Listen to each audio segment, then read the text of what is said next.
where we focus on online presentings of all sorts. I am Roger Fung, the VP of Education, or outgoing VP of Education. It has been a great year so far, and we're looking forward to a new crop of officers and very exciting about the different things that they may be bringing on and adding on to what we are already very good at. So I am looking forward to their leadership with Lois, our incoming president, and her whole team. So help me welcome today. I believe it is her first time as Toastmasters, not as a Toastmaster, but first time Toastmasters in online presenters. Help me welcome the Toastmaster of the day, Asil.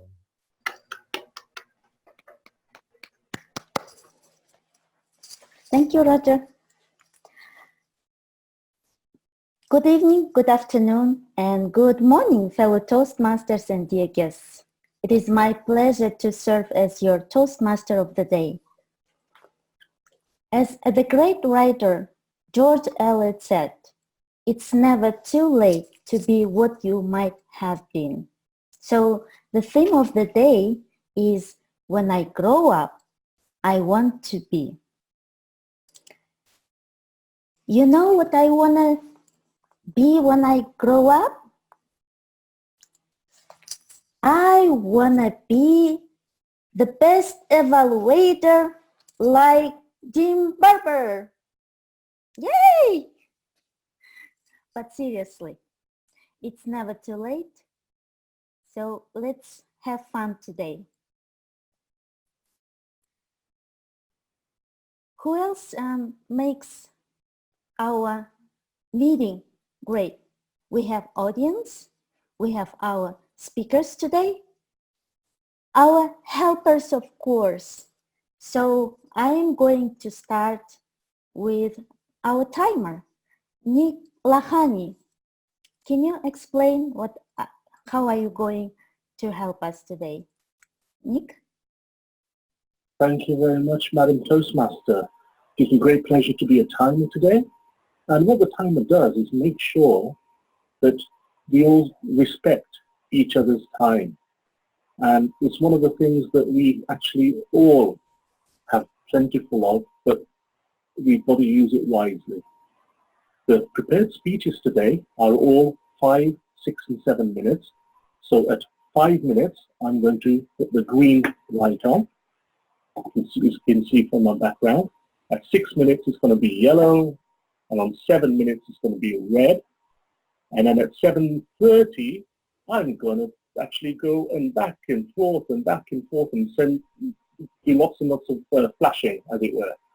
Now, with the table topics, it's going to be 1 minute, 1.5 minutes, and 2 minutes. And with evaluators, it's going to be 2 minutes, 2.5 minutes, and 3 minutes. If anybody requires an audible signal, please do let me know. Back over to you, Madam Toastmaster. Thank you, Mr. Timer. Yes, Joy? You need the audible signal? Okay. Yes. Okay, great. Thank you. And our next helper is our counter. Mohammed, would you please explain your role? My role will be counting the filler words like so, well, or repetitive word repeated by the speaker, like repeating themselves, I, or this, and so on. At the end, I will give a report about how many words was repeated as a filler word. Thank you. Thank you, Mohammed. Our next helper is grammarian. Tiger, can you please explain your role? Thank you. Thank you, Ms. Toastmaster. So when I grow up, I want to be a cowboy like Jim. The word of the day is fulfillment, and the definitions include to be deeply satisfied with results, as in building a character or using your abilities, to put into effect or execute, or to feel satisfied. And I am sure that this is going to be an extremely fulfilling meeting.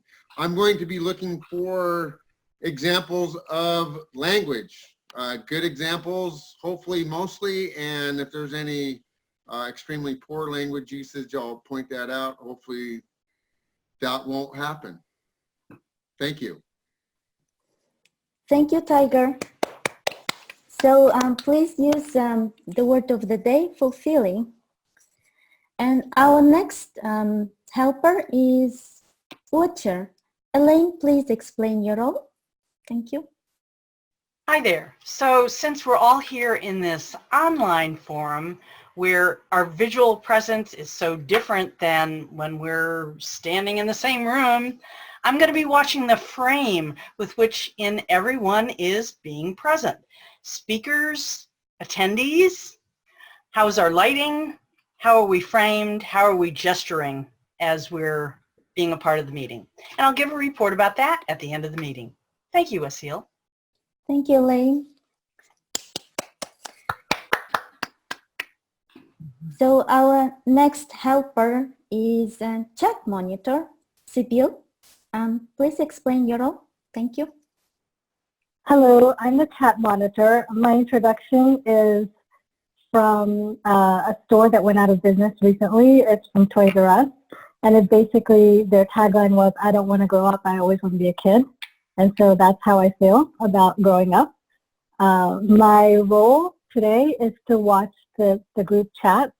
And if I notice anything unusual, then I will write it down. Mostly so far, it's just been hello and welcome and things like that. So at the end of the meeting, I will report on anything unusual that's happened in the chat.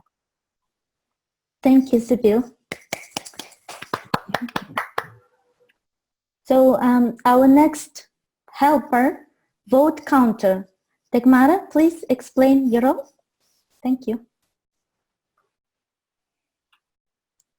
Of the day, I'm Dagmara and I'm vote counter. So please, after each section of prepared speeches, table topics and evaluation, send me your votes and I will be counting them. And at the end of the meeting, I will give you my report. Thank you, and back to you, Madam Toastmasters. Thank you, Dagmara. Thank you all helpers for explaining your roles. Now, let's have fulfilling meeting. So our meeting is divided into 3 segments: better speaking, better thinking, and better listening. So we have 3 speakers, great speakers today. Today's speakers are Joy Natson. She will be evaluated by Roger Fang, Jacinta Watkins Lamontan, evaluated by Jim Barber, and Magda Van Ruin, evaluated by Lois Margolin. Our first speaker, Joy Natson, a Finnish national, joined Toastmasters in 2011 in Denmark and became a DTM last year in Arizona. Online Presenters Toastmasters has been her home club since January this year. Before retiring, she was working as a project manager in the European Environment Agency in Denmark. It opened her eyes to how human activities are impacting the natural environment in a catastrophic way, and how we have to do our best to clean up our act. Joy's speech today is about a rare animal few people know anything about. It was living on this planet before dinosaurs were roaming around, but during the last 50 years, its existence has become seriously threatened. She is working on Effective Coaching Level 1, Mastering Fundamentals, Evaluation and Feedback, second speech. Please help me to welcome Joy Natson with a speech titled Helping Leatherbacks. Helping Leatherbacks, Joy Natson. Thank you, Madam Toastmaster. Behind me, you can see a photo of a leatherback turtle. It weighs about 1,000 pounds and is over 3 feet long. Raise your hand if you have seen a leatherback turtle in real life. Wow, nobody has. I have seen lots of them. In 2006, I traveled to Trinidad to join a group of volunteers from all over the world. And our job was to work on an isolated beach in Trinidad, monitoring leatherback turtles and helping them nesting. The first night, this was night work, the first night it was very exciting to see the first turtle. First I could just see a lump far away on the surface of the sea. And this lump came closer and closer, and when it reached the waterline, it started dragging itself with help of these enormous flippers. And about 100 feet towards the jungle, it stopped. And then it started rubbing its undercarriage against the sand. And it was clearly making a nest. At the same time, it was throwing sand on its back, like hiding. When it has done that, it started digging with the back flippers a deep, deep hole, 3 feet deep. Once it was done, it went into some kind of a trance. And that was the signal for us volunteers to start working. And we were checking whether it had tags on its back flippers and whether it had a microchip in its neck. If it didn't have those 3 things, then we provided it with them. And we wrote down numbers in our report. And then we also checked how the carapace was, whether it has any injuries. And finally, we wrote down the GPS coordinates of the nest. But we had to be quick because these eggs were just falling down. They were the size of a golf ball and there came probably 100 of them. And when it was done, it started moving again and started covering the nest and went back to the sea. Some of the following turtles, this first one was healthy, but some of the followings had injuries. Maybe a shark had bitten part of the back flipper or something, and we had to help them digging this deep hole. That was rather dangerous because you could risk to being hit by the healthy flipper.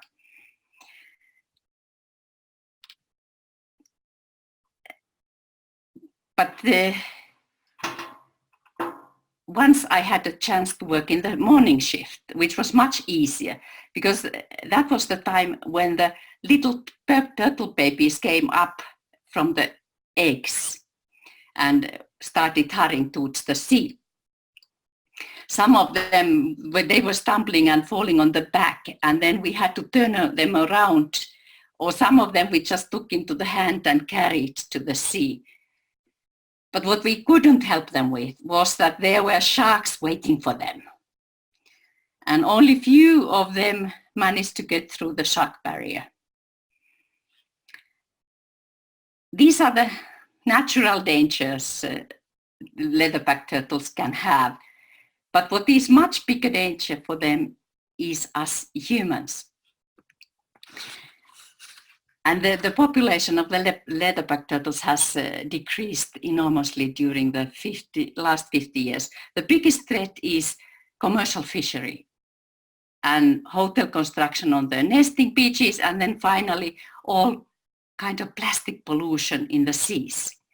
Some of the leatherback turtles, they get caught in the fishing nets and then they cannot get to the surface to breathe and they suffocate to death.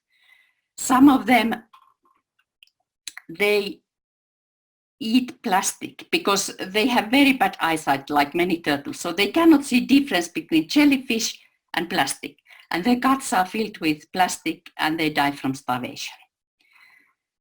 But they do have a very important function in the ecosystem, so we cannot really manage without them because they keep jellyfish in check. Otherwise we could be drowning in jellyfish in the oceans.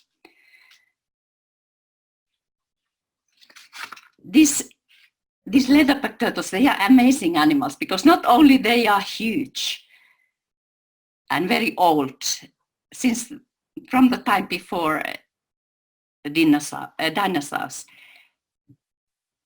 Agreed. But what's most special with them is that they can swim very fast, even though they look like very clumsy and limp. They swim 22 miles an hour, and they can deep down to 4,000 feet. They can stay underwater 85 minutes, but not more. That's why some of them die in these fishing nets. And they migrate enormous distances. The same individual can have been to the coast of South Africa, to Alaska, to the Mediterranean, and in the Caribbean. And we know that now because we are providing them with microchips so that researchers can follow with satellite tracking where they are. If you would like to be part of this kind of a nature conservation efforts, Yellow. you can of course go and volunteer in any of these projects. There are several organizations organizing excursions to nesting beaches. But what is much easier to do and cheaper and less riskier is to adopt a turtle. Several organizations offer adoption. And then you will get reports from satellite tracking where your very own turtle is moving. But finally, what all of us can do very easily is to stop using single-use plastic and all kinds of synthetic materials that can end up in seas. And that would not only help leatherback turtles and about 1,000 other species that are in danger, it will ultimately help us, because all this plastic ultimately ends up in our systems when we eat fish and other things that swim in the seas. Red. Madam Toastmaster. Please give her a big round of applause. Thank you. Thank you, Joy. I think we have problem with plastics everywhere. So yeah, we definitely need to stop using them. Thank you, Joy, for your wonderful speech. So, okay, our next speaker is Jacinta Watkins. Are you ready to travel back in time? Dr. Watkins will be leading your journey. She will be presenting from the Persuasive Influence Pathway Level 1, Speech for Researching and Presenting. Please welcome our second speaker, Jacinta Watkins Lamontan, with a speech titled, "What do you know about Toastmasters International?" What do you know about Toastmasters International? Jacinta Watkins Lamontan.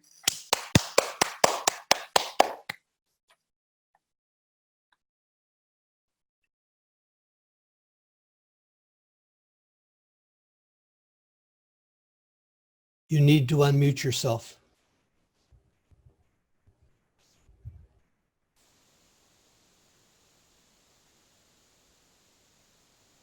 Okay, can everyone hear me now? Thank you, Jim. Lifesaver as always. What do you know about Toastmasters International? We all come to our meeting every day, every Monday, to learn about becoming a better speaker. But what do we really know? Today we're going to travel back in time, and we're going to highlight 3 individuals that have been important to the development of Toastmasters International. The first individual being Dr. Ralph Smedley. He is the founder of Toastmasters International. The purpose was to make an environment where men could develop professionally and personally to become better leaders in the community. Little known fact is that Toastmasters had its first unofficial meeting in 1905 in Illinois. Later, Dr. Smedley moved to Santa Ana, California, which is where Toastmasters began. In 1928, Toastmasters Club was copyrighted and trademarked to be what we use today. The first official meeting for Toastmasters International was in October of 1924, ladies and gentlemen, at a YMCA in Santa Ana, California. The YMCA was very near and dear to the heart of Dr. Smedley, which is why he felt it appropriate to have the first meeting location there. As you see in the picture, there are a lot of gentlemen here, and the purpose was to help the men that were present to help them become better. Now, in 1956, there was a publication made by Dr. Smedley called The Basic Training for Toastmasters. To me, this is the textbook of public speaking.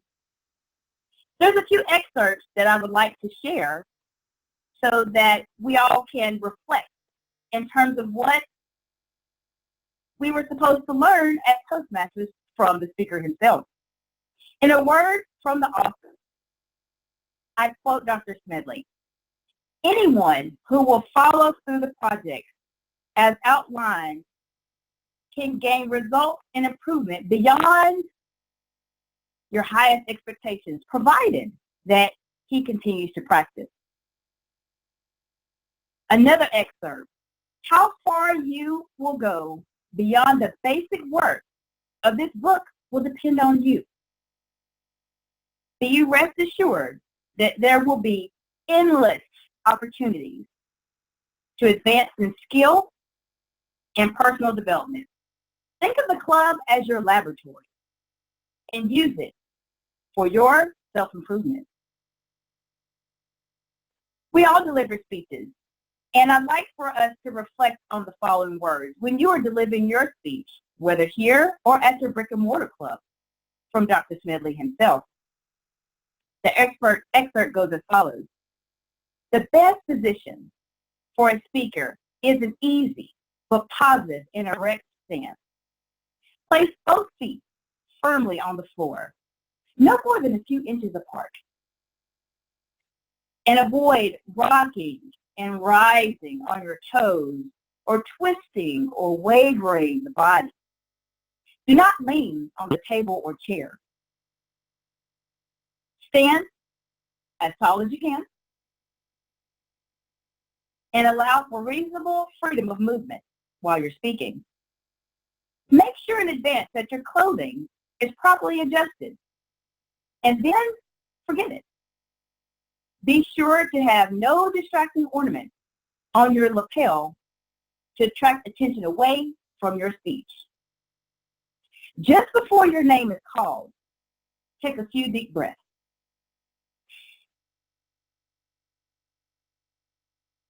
Take a sip of water.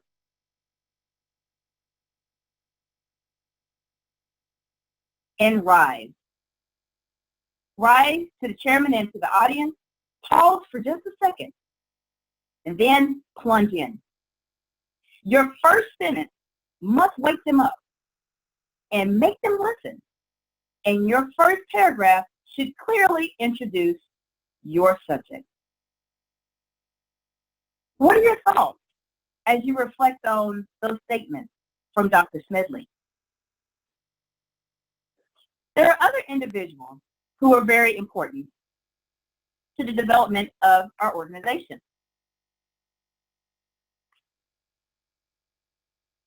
The next individual is called Robert Blakely. He was a huge advocate for having women enrolled in Toastmasters clubs. At the time, remember, Toastmasters was for men only. And the only way women were even able to join was if they joined under a man's name. Homer Blanchard joined in 1970, and it's important to our discussion in terms of how to get women involved. He did multiple proposals, and they were rejected. But finally, in 1973, women were allowed to be enrolled in Toastmasters International. In August of 1985, remember, Homer Blanchard was Helen Blanchard. She enrolled under a man's name so that she could be a member of Toastmasters International. In 1985, she became the very first female international president of Toastmasters International. What an accomplishment. Where are we today as it relates to the organization? We've came a long way. There are 357,000 members across 143 countries. Many of them are represented during our conversation today. There's over 16,000 clubs, and right now we're at 50% women and 50% men. It's amazing how far we have came as an organization. And I encourage you all to reflect and think about some of the topics I mentioned. All of them are posted on Toastmasters International on the history page. It has vintage publications for you to learn more about it. We've discussed and went back in time, and you've learned about 3 individuals who have helped influence our organization. The next time when someone asks you, what do you know about Toastmasters? You'll be able to tell them a lot more and encourage them of the endless possibilities they have to grow. Madam Toastmaster. Please give her a big round of applause. Thank you. Thank you, Jacinta, for your wonderful presentation.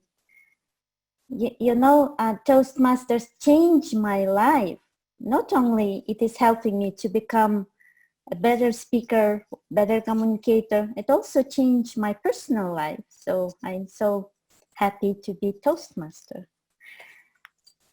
Our third speaker is Magda van Rooyen. Is working on motivational strategies, level 3, increasing knowledge. Connect with your audience. Magda loves to travel. Magda loves time travel. Today is no exception. Please help me to welcome Magda with the speech titled, I Was There. I Was There, Magda van Rooyen.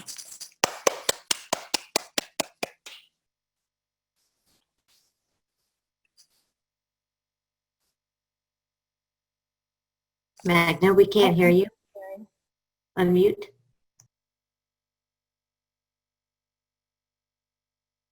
Oh boy.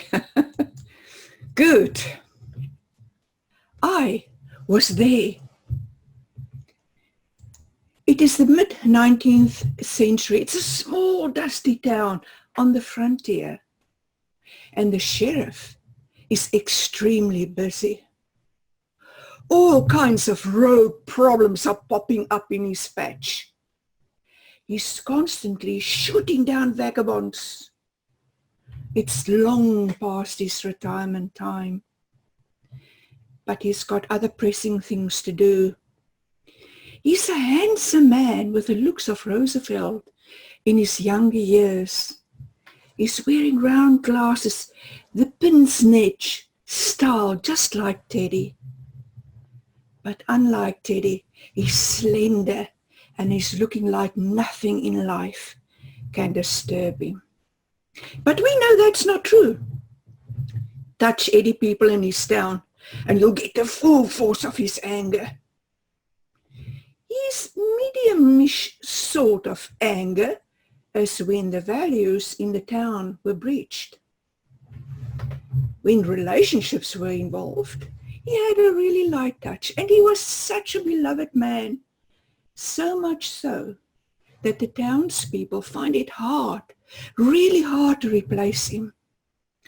One of the big problems in this little town was boredom. Every so often, some of the naughty men will say, "Boys, it's whipping time." Yes, I was also there, and I know what you think. Somewhere, someone is going to get hurt. But this is not quite what was happening. It's much, much worse than you think. This is how it was working. Everyone who goes to the saloon put their whip in a barrel outside the front door. There was a little helper who would scurry about with a cloth with a small hole in it, and he would place this cloth over all the whips. When it was time to go home, each man will draw a whip without looking. I was there. I witnessed this. Whatever they draw, they had to stick with, no exception.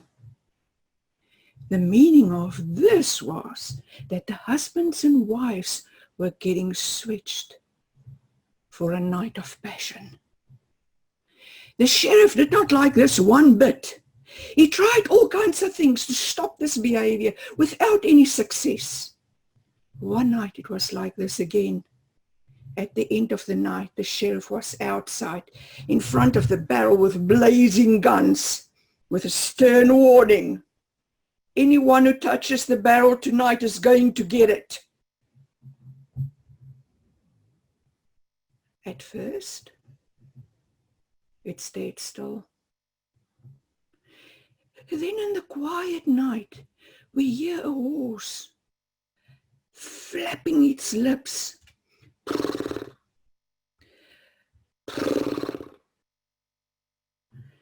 We hear the crickets and a lone wolf howling very far away. You could feel the light breeze, but not enough to dry the sweat on your face. Your heart is racing. Oh, please, no blood tonight, no blood. Not tonight. The ladies are leaning forward and the men are balancing themselves on their heels, effectively planting themselves on the spot, ready for action. I was there. I heard a watch. Tick, tock, tick, tock. Long seconds passed. And suddenly we hear the wolves coming to us at pace. Howdy, someone shouted. Maybe he was afraid we would shoot him. Exhale. The tension broke. In ride a fresh-faced youngster with beard so sparsely populated, it's looking like golden goose fluff on his chin, and on his lapel is a sheriff's badge. It is gleaming in the liquefying light of the lamps. We all look at this boy as he's getting closer. By the way, he shouted, if you take a whip, you must be back here at the saloon on Friday. I'm here to help the sheriff. We heard about the stuff that's going on in this town, and the governor won't have it, he said. Wholly unfair. Wholly affair this is. It is totally unholy. Make a stop to it. If you draw your old whip or any other whip tonight, you'll have to come back next week, and you have to tell us the story of what happened to you during the week. You can swap a wife, but she's not going back home with you. She will actually grade your story. If your story is not good enough, you will repeat it on and on and on until you can do it right. When you get it right, we will all toast you. Yes, I was also there. And that, ladies and gentlemen, that is the real story of how Toastmasters started. Madam Toastmaster.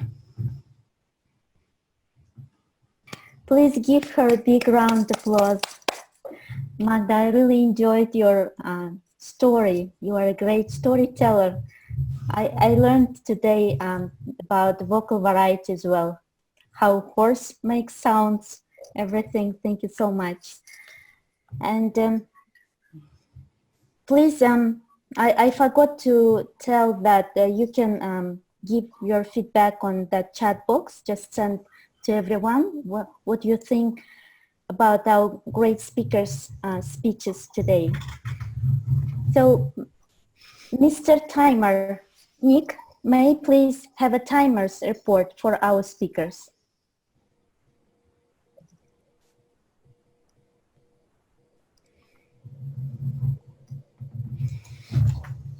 Thank you, Madam Toastmaster. We had, first of all, Joy, who actually came in with 7 minutes and 7 seconds, so she qualifies for the vote tonight.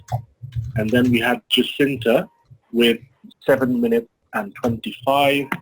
And just now we've just had Magda with refraining at 6 minutes and 5 seconds. So they all qualify for the vote tonight. Thank you. Thank you. So all qualify. Please send to Dagmara, our vote counter, your preference of the best speaker today. Thank you. Now, we will enter the better thinking segment of our meeting, led by our Madam Table Topics Master, Deborah Carr. Deborah, please take it away. Thank you. Thank you, Mrs. Madam Toastmaster. Hi, everyone. Well, today, as we know, we are going to just step in and tell one another about what we really want to be. So, Cherie, are you leaving? Or? Not yet. Okay, great. I'll start out with you, okay? So your kids love to tell you everything that they're going to be from age 4 on. So, you know, if you're age 4, if you're age 5, what was it that you wanted to be when you grow up? What was it I wanted to be when I grew up? When I was 4, I remember really desperately wanting to be a kindergarten teacher. I couldn't think of anything better than spending my day as a 4-year-old. So I was thinking of it as a 4-year-old, that it was going to be a lot of fun. You'd be in the sandpit, you'd be in the paint, you'd be with your friends. And it wasn't until I got a little bit older, probably about, I don't know, 10 or 11, that I thought, I actually probably don't want to spend my time with 4-year-olds. And I quickly grew out of that. So I did then want to be anything that made me happy, really. So and I've had a few different careers, which has been really, really interesting. But I have stayed with the idea that I don't want to work with 4-year-olds.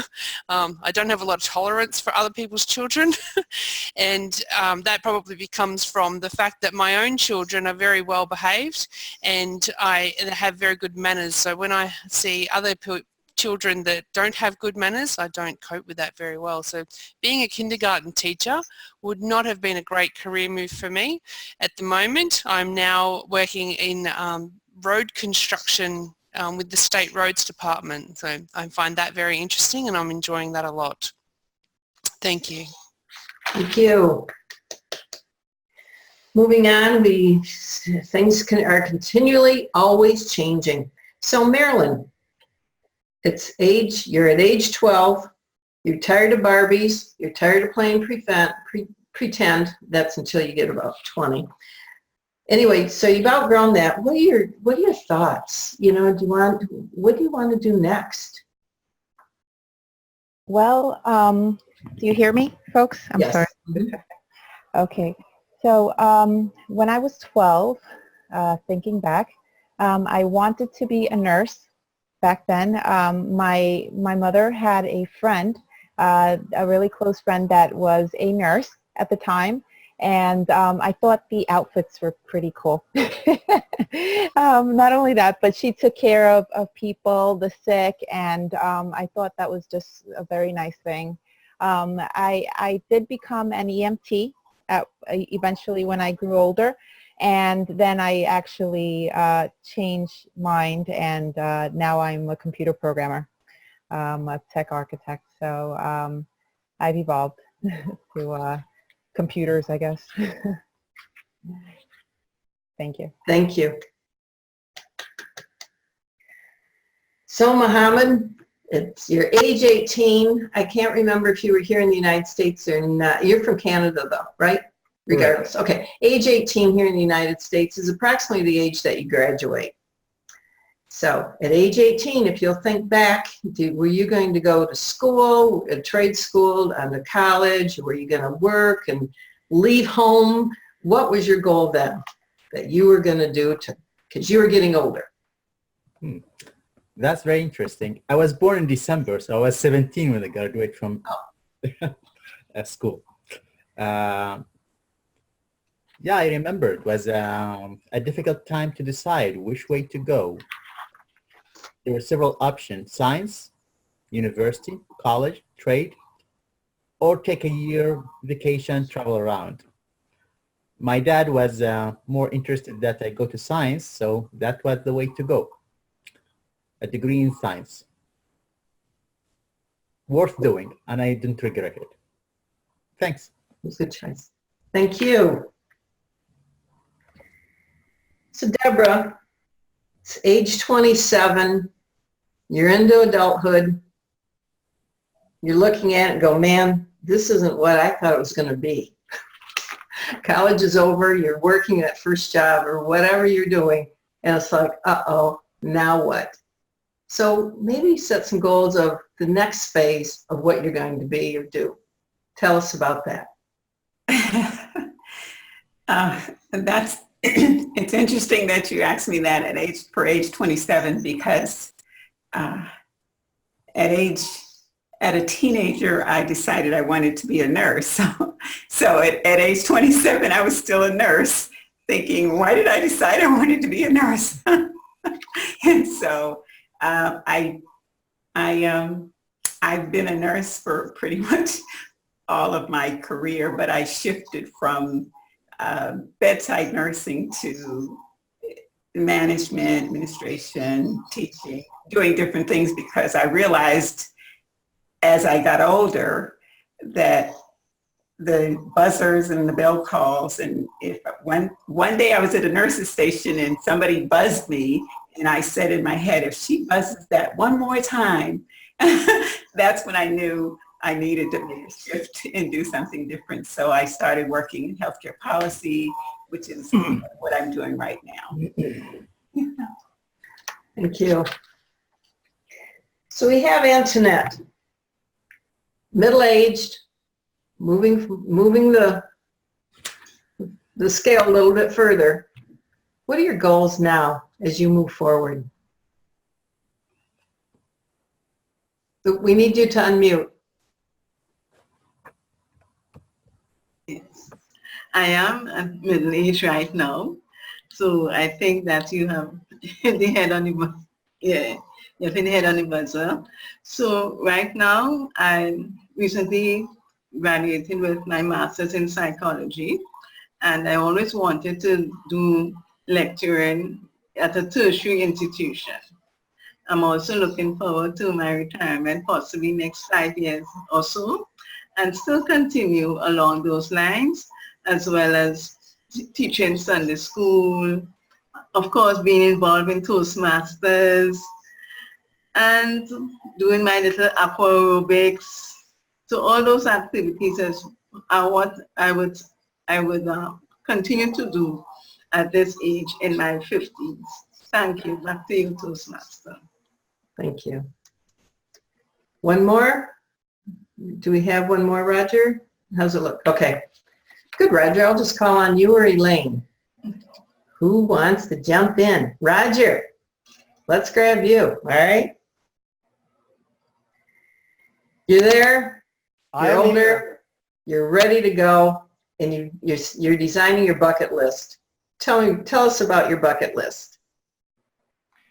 Well, of course, everybody's been progressing through their life stage, but I want to tell you that I'm only 5 years old. I just celebrated my 5th birthday yesterday.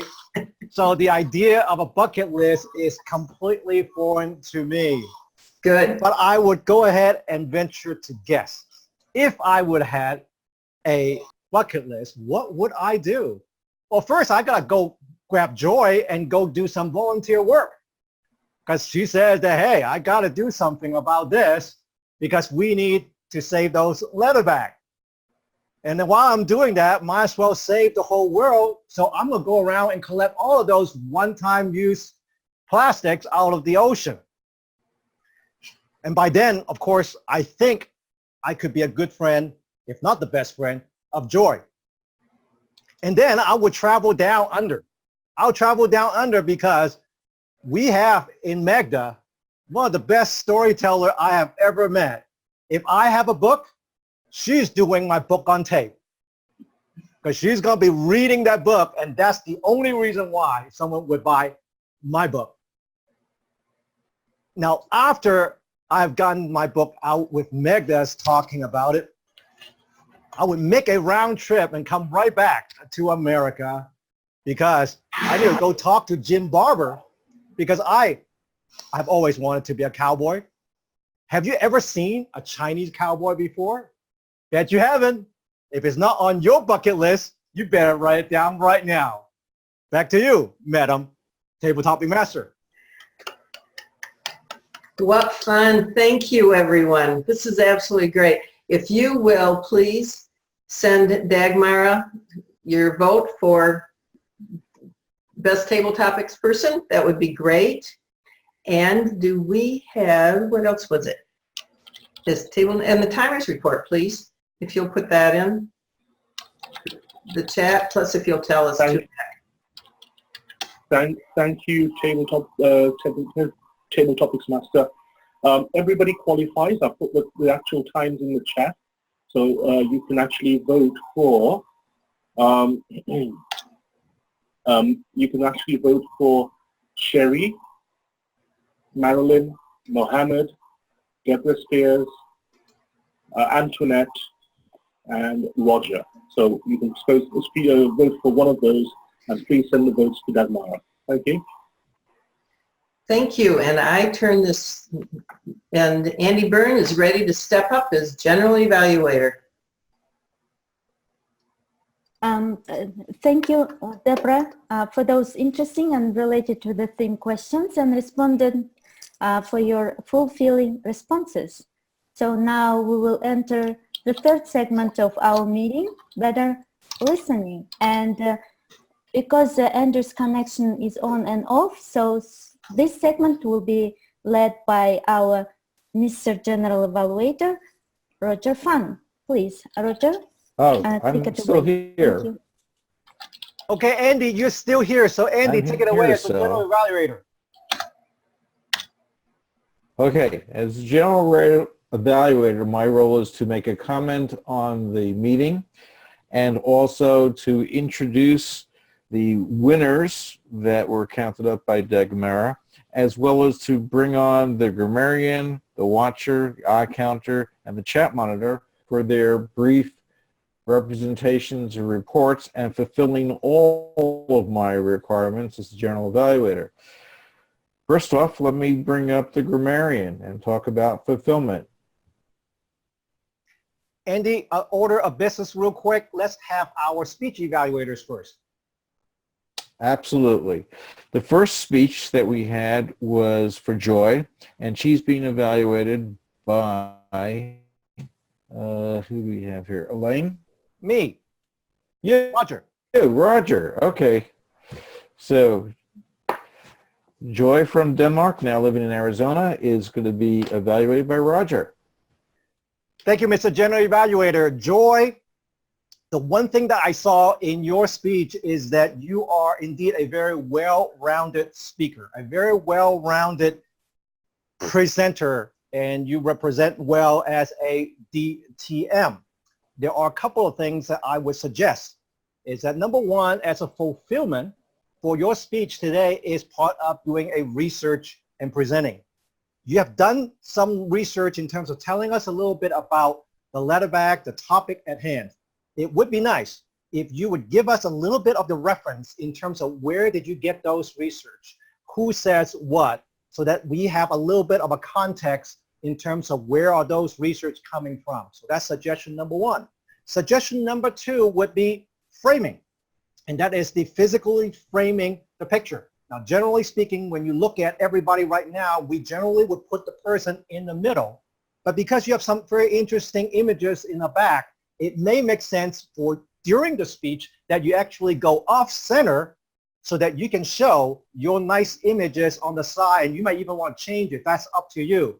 And that way, some of the speaker or the audience may not be looking around and say, oh, I wonder what's behind her. Oh, it is, and distracting from your speech. You can frame yourself a little bit better in terms of how close you are from the camera.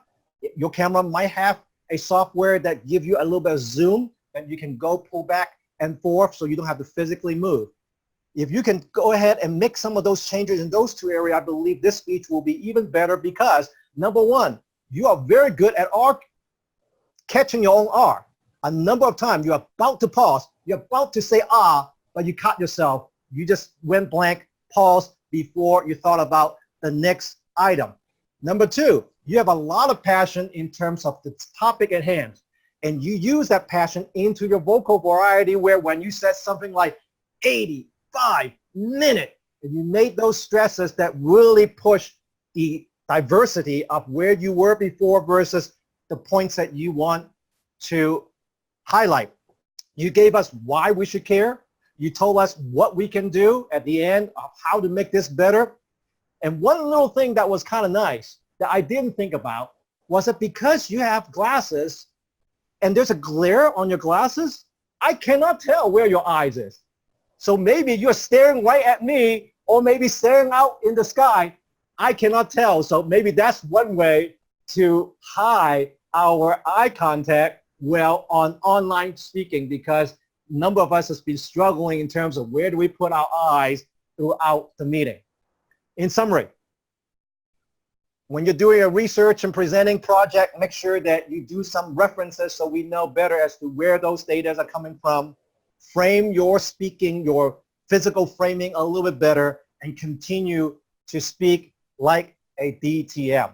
Thank you, Madam Joy, and back to you, Mr. General Evaluator. Thank you very much, Roger. Our second speaker was Jacinta, and she talked about the history of Toastmasters. To evaluate her is Jim Barber.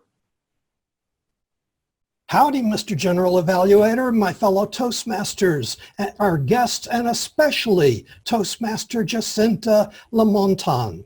This was a project from the Persuasive Influence Pathway, Level 1, Project 4, Researching and Presenting.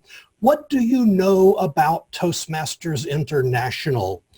You gave the predictable history of Toastmasters in statistics, but what I really liked was that you focused on 3 individuals, 3 people that have made a big difference in Toastmasters. And since I believe Toastmasters is about the people, I thought that was a great way to address the history itself. Now let's get to what you wanted to accomplish. Beforehand, you told me that there were 3 things I should look for. And they were, to start with, were you engaging? Normally, when someone is presenting, I switch back and forth between the speaker view and the gallery view so I could see what the audience was doing. I didn't do that tonight. I was so caught up in your presentation that I kept my thing on speaker view the entire time. I don't know if anybody was paying attention or not, but I was captivated, so I feel confident that you engaged everybody else as well. Second thing, transitions. You wanted to know, did the transitions between you as a speaker and your slides, were they smooth? And absolutely, that was great. There was no break. There was no discontinuity. That was very, very well done. And while I'm on it, your slides were also very good. I liked them. I have a suggestion that you make the font a little bit bigger. It was a little small, a little hard to see, but that's a minor thing. Hand gestures, yes, you had good hand gestures, but I have a couple of suggestions. One, although many of your hand gestures were up here, a couple of them were down here where it was really kind of hard to see what you were doing. Also, when they were up here also, sometimes they were a little fast. I don't know if we're going to get the experience here, but if you start going too rapidly, broadband can fail you, and so you need to make your gestures a little slower, a little more deliberate, that sort of thing. Really, the only suggestion that I have has nothing to do with your presentation, but instead it's a technical issue. You were a little jittery in the edges between yourself and the green screen behind you. This had nothing to do with you. This is a lighting or green screen or something problem, but if you'll check the replay, you'll see what I'm talking about. I don't know how to fix that. Check with Roger. I have a feeling that he knows what to do. See what you can do in that direction. But that's all I have. It was a very fulfilling presentation, Jacinta. Yippee-ki-yo-ki-yay, Mr. General Evaluator. Thank you very much, Jim. Appreciate that. Our third speaker was the fabulous Magna telling her story, and she's going to be evaluated by Lois. And let's go ahead and hear Lois's evaluation. Thank you, Mr. General Evaluator. My fellow Toastmasters, most welcome guests, and especially, as Andy said, the fabulous Magda was there. This reminded me of Paul Hart, who some of you may have ever heard of, where he used to say, I'm going to tell you the rest of the story. And he would do this fast story, and then you'd have the surprise ending, find out what was he talking about. This is what this reminded me of. Magna, you were fabulous. You had us from the very beginning when you took us through time travel into a 1917 small, dusty town. Talked about the boredom, shooting the vagabonds. You had so much detail in there. It was so rich with information that I absolutely loved it. Your hand motions were wonderful. You had looking this way. You were just everywhere with your hands, and they flowed very, very nicely. One of my favorite parts about who you are as a speaker is your ability to use your voice. You pause and wait. And we're all sitting there like, okay, go on. You really capture the essence of how to tell a story. And if you have grandkids, I gotta imagine they absolutely adore you. Who here was connecting with Magna? Could you raise your hand? Yeah, there's quite a few of us because this whole story was about connecting with the audience. We were completely fulfilled. You met that requirement. I had two favorite parts. One was the horse flapping its lips, the crickets chirping, and the wolf howling. Fabulous. But my absolute favorite statement was men balancing themselves on their heels. Magda, your wordsmithing is fabulous, fabulous, fabulous. And my other one that I really shouldn't be mentioning, but where the gentleman had a little bit of a beard, the golden goose fluff. It was awesome. What are some things you could do that might make this a little bit better? Well, I have to tell you, Magna, I really had to search because this was one of my favorite. I think somehow, and I'm going to put you back to Roger on this, you would lose focus on the camera. And I didn't see you coming really fast or doing something like that. I don't know why every now and then your camera went out of focus. It was kind of strange. And when you watch the run, figure out if it's something you're doing, because I couldn't get that twist. Also, even though you didn't have your voice on and you were unmuted in the beginning, it's okay if when you get back, you just go, okay, well, here we go, like big deal. Instead, we could tell you were a little flustered with, oh boy. Don't worry about that. Don't mention it. Just go on as if this is a normal scenario. What makes a good story? Keeping us wanting more, vocal variety with pauses and motions. You had it all. I love this story. A+, can't wait for your next. Mr. General Evaluator. Wow, we had 3 marvelous evaluators. I know that I'm going to have a hard time deciding which one. In my book, they all won. From this point, as you're thinking about who you're going to vote for, I'm going to call in reports. Mr. Grammarian. So we had a very interesting meeting tonight. The word of the day I thought was a softball. Fulfilling, I thought everyone would use it. However, it only got used by a seal and Roger and Jim. If someone else used it, I missed it. Me too. I did it too. Oh, sorry, Andy, I missed you. If I missed anybody else, I certainly apologize. But it did not get used as much as I would have hoped. So in terms of language, if there were any awkward ahs or poor language, I missed it. So thank you everybody for that. Joy said, some of the things I really enjoyed were Joy said, they migrate enormous distances. Jacinda said, Toastmasters presents endless possibilities that you have to grow. And Magna, I wrote down about 40 things. Your evaluator already gave us a lot. But boys, it's whipping time. I mean, what a great imagery. Deborah said, designing your bucket list. I found out an interesting way to put that. Marilyn said, and the outfits were pretty cool. I love the way he said that. Deborah in her talk said, I shifted from, which is very useful, shifting from one thing to another. I thought that was well done. Roger, have you ever seen a Chinese cowboy? I bet not. The one thing Roger said that caught me off guard was he said, where your eyes is as opposed to where your eyes are. Jim stated a great way to address the history, and of course, yippee-ki-yay. Where else are you going to get that except from Jim? Lois said this is a normal scenario, and Andy said 3 marvelous evaluators.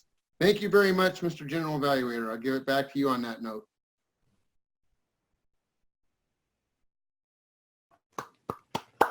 Great job, Tiger. Our next report is from the Watcher. Thank We have a you. Watcher. Okay. Thank you. Thank you. I'm glad everyone has been watching here with me. I'm really curious to ask our participants for the evening, if you switch back and forth from watching in where you pin the person's video who's speaking to the whole gallery. I encourage you to do that because you'll pick up different things about the speakers and presenters by doing that.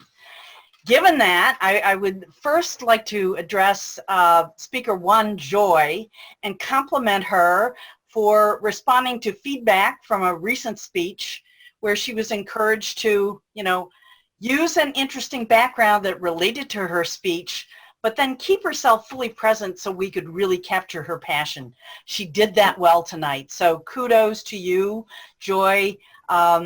We captured your spirit. So thank you for doing that.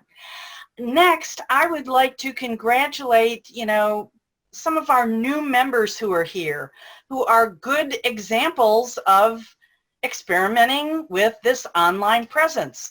Deborah Spears, kudos for you. You're a new member here. You're using the background feature and its color, and we sense that there's something about you that's rather colorful, and we want to get to know you better. I would like to invite our general evaluator, Andy. We need a little bit more light on your face so we can see your vibrant presence too. Think about what you could do, even if it's something as simple as buying a little lamp and shining it forward on your face. It can help. Anyway, I could go on, but there are other reports to give. Back to you, Mr. General Evaluator. Thank you very much, Elaine. It's one of the hazards of traveling and using my laptop in a strange environment and not having enough internet strength the way I'm used to at home. But I thank Roger for his tips on a portable, transferable light that I can attach to my laptop. Our next report will come from the counter, followed by the chat monitor. Counter, let's hear what you have to say.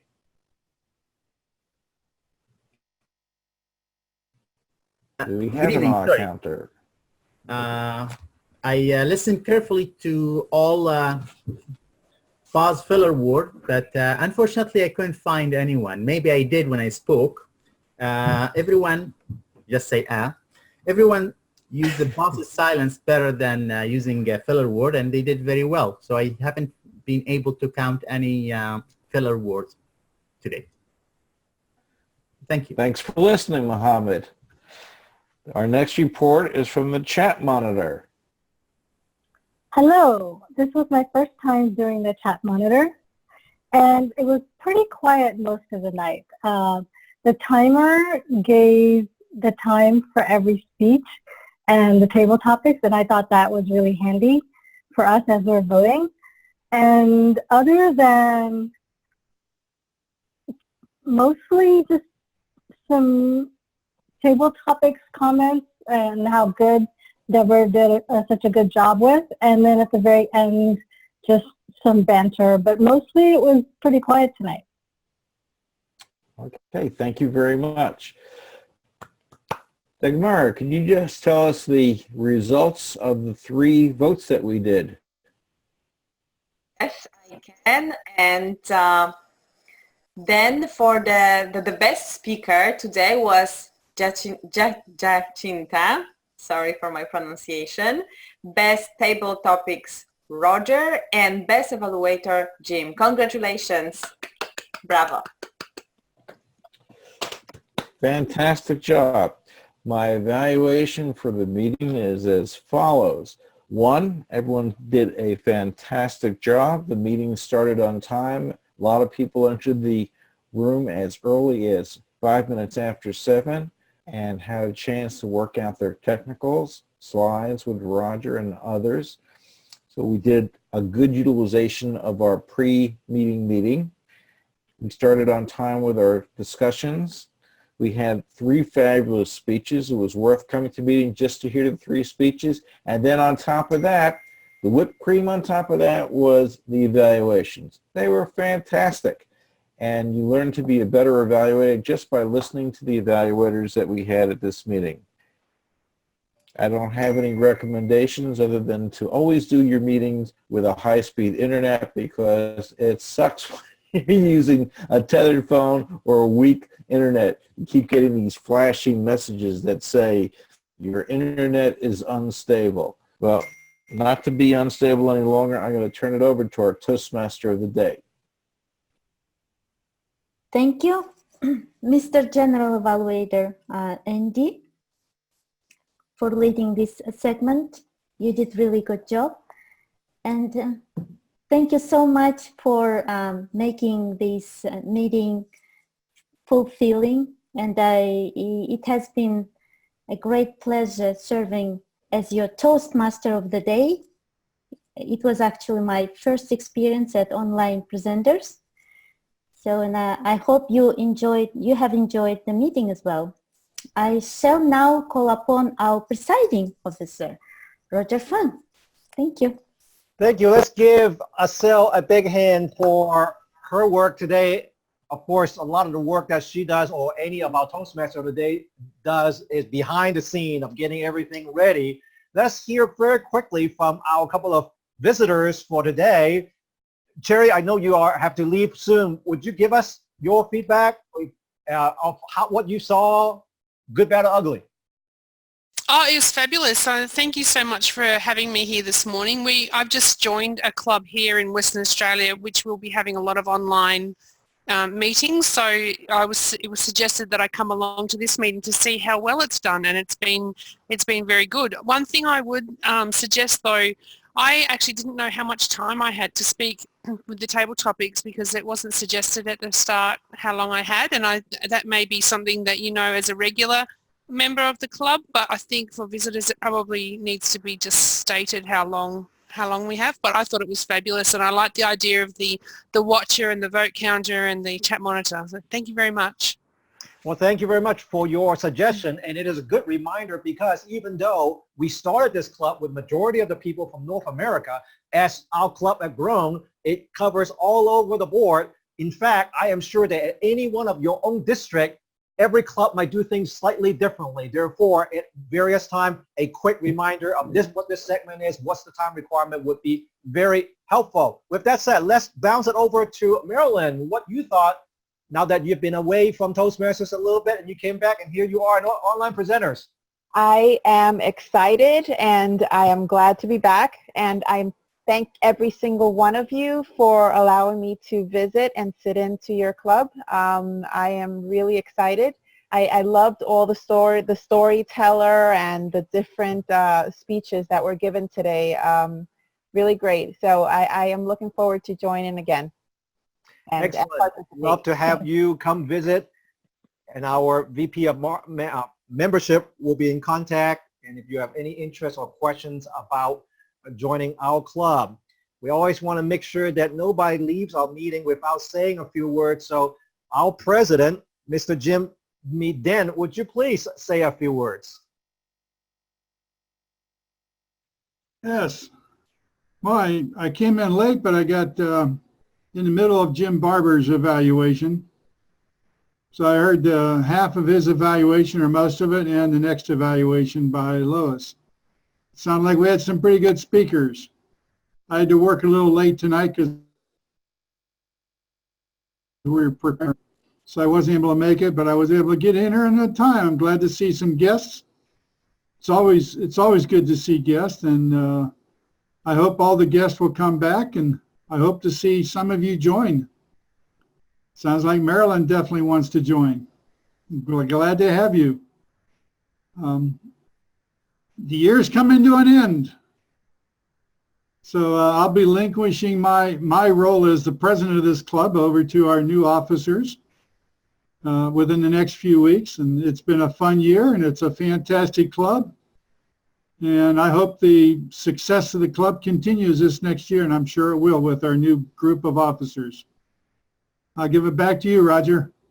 Thank you, Jimmy. Couple of quick reminder, if you want to save the chat, there is a more button on the bottom right-hand corner. Click it more and then save the chat. In the chat, I have put in a couple of links. One is someone have mentioned about a traveling webcam that actually has a little ring light right in front that will shine right into your face. You can do a quick search in Google, in Amazon. It's less than $100. I've not tested it, but there is a very good review in that. Number two, we have Graham as our Toastmaster of the evening for next week. So before you shut down your computer, jump on, log in, grab a role so that when Graham sits down and plan the meeting, everything is filled. With that said, is there any questions or concerns that anyone like to raise? If hearing none, one way to potentially solve your focus problem is to turn off autofocus on your webcam. So you might want to get into the meeting a little bit early, play around manually on the dial to find the right focus.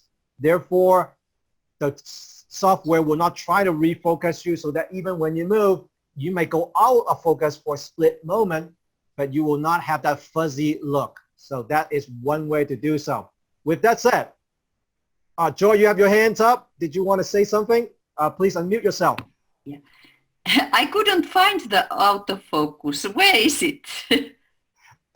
You and I can walk you through a little bit after the meeting. Every software is a little bit different depending on your webcam.